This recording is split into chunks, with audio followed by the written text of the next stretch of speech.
3 rooms under inquiry after verification. এটার কারণটা কি?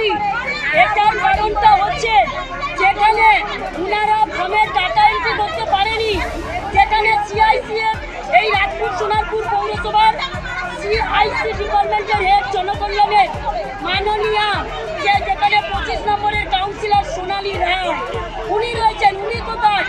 এইটা পৌরসভা থেকে প্রত্যেকটা এই গরিব মা বোনদের নামে টাকা না দেওয়ার, সরকারকে বদনাম করার জন্য আন্ডার ভেরিফিকেশন ফ্রি আমরা চাইছি সরকার একটু এইটা যে জিনিসটা করছে বিজেপি সরকারকে কিংবা বর্তমান যে পশ্চিমবঙ্গের সরকার রয়েছে, এটা তো পুরসভার ব্যাপার নয়, এটা কে বলেছে এইটা পুরসভা অনলাইনে ফর্ম ফিলআপ হয়েছে। ভেরিফিকেশন ছিল, এটা আপনারা জানেন। এখানে এক্সিকিউটিভ অফিসার যে সিএম ছিলেন বর্ণালী ম্যাম, কেন বর্ণালী ম্যামকে ট্রান্সফার করা হলো তার কৈফিয়তটা দেখুন। এই সরষের মধ্যে ভূত ঢুকে আছে। আপনারা সাধারণ মা বোনরা জানি না, আমরা সমানতালে পৌরসভায় এসছি, ভিজিট করছি, ভিজিট করে পুরো কাজগুলো করিয়েছি। একটা জিনিস বোঝার আছে, এখানে টোটাল আজকে যে সমস্ত মায়েরা অনলাইন করেনি ম্যানুয়াল ফর্ম জমা দিয়েছিল, সেই ফর্মগুলো কোথায় পৌরসভা অফিসারকে অফিসে বার করতে বলুন।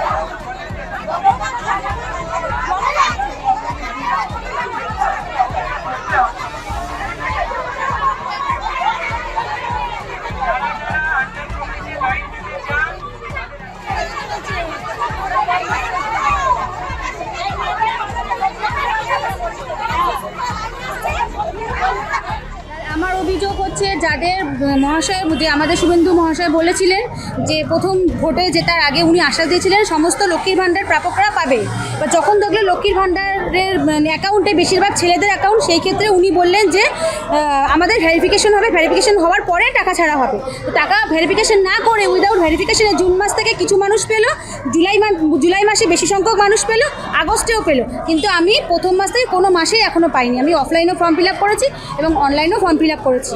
আমি এটা বলবো যে যারা যোগ্য, আপনি বলেছেন, আপনি আপনার কথা রাখুন, যারা যোগ্য আপনি সেটা ভেরিফিকেশন করেই সবাইকে টাকাটা দিন। আমাদের পাড়াতে ভেরিফিকেশন হয়নি, তারা অলরেডি টাকা পেয়ে গেছে, আমরা ভেরিফিকেশন হয়েছে তবু আমরা টাকা পাইনি। আমার বর সামান্য একটা কোম্পানিতে লেবারের কাজ করে, আমি হাউস ওয়াইফ, আমার মেয়ে সরকারি স্কুলে পড়ে।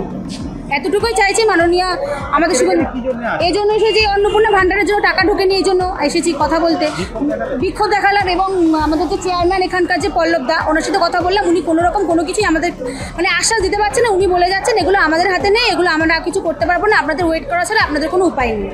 তাহলে এবার আমরা সাধারণ মানুষ কোথায় যাবো বলুন তো? শুভেন্দু অধিকারী মহাশয় বলেছিল 3টের অধিকের বেশি ঘর থাকলে দেবে না, কিন্তু 3টের অধিকের ঘর কারুরই নেই, সবার 3টে হতে পারে। শ্বশুর শাশুড়িকে নিয়ে সবাই ঘর করে, তাহলে কি শ্বশুর শাশুড়িকে ফেলে দেবো? আমরা ফেলে দেবো? তাহলে আমরা যদি সত্যি কথাই তো বলেছি 3টে বেডরুম সত্যি কথা বলে কি ভুল করেছে? আমার নিজের 2টো, শ্বশুর শাশুড়ি একটাই থাকে, ওরা বার্ধক্য ভাতা পায়, তাহলে কি এবার এই শ্বশুর শাশুড়িকে কি আমরা ফেলে দিতে পারি? নিশ্চয়ই পারি না। সত্যি কথাটাই বলেছি। আর বলেছিল বাড়ি বাড়ি ভেরিফিকেশন হবে, ভেরিফিকেশন করতে গিয়ে যদি দেখতো 3টে, তাহলে কি আমরা তা বলবো যে 2টো? মিথ্যে হয়ে যেত জিনিসটা। শ্বশুর শাশুড়ি আছে বলেই 3টে বেডরুম। তাহলে এখন আমরা কি করতে পারি? যাদের 3টে বেডরুম দেখাচ্ছে, আমার এই ইয়েতে আমরা দাবি করছি যেন আমরা পাই টাকাটা। আমরা 3 মাসের 1 মাসও পাইনি, যেহেতু 3টে বেডরুম, একটা রান্নাঘর, 2টো বেডরুম। ভোটের আগে বলেছিল সবাই পাবেন, মা বোনেরা সবাই পাবেন যারা যোগ্য।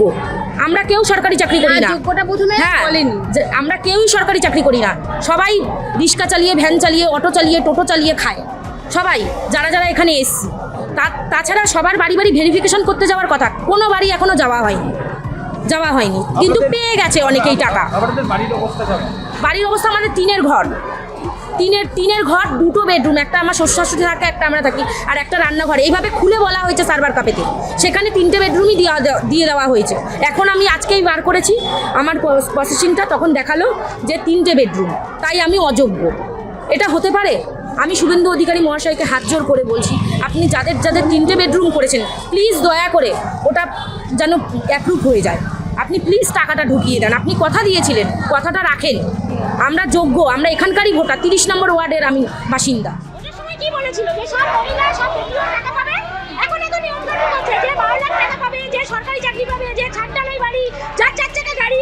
আমার না আছে 4 চাকা গাড়ি, না আমার ছাদঢালাই বাড়ি, না আমার সরকারি চাকরি।